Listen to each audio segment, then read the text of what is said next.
জয় যিশু।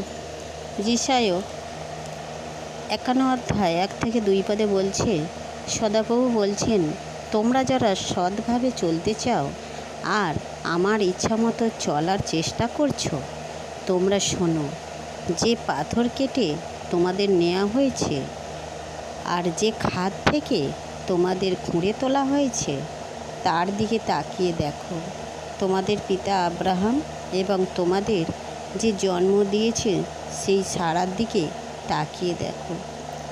আমি যখন তাকে ডেকেছিলাম তখন সে একজন ছিল, আর আমি তাকে আশীর্বাদ করে সংখ্যায় অনেক করলাম।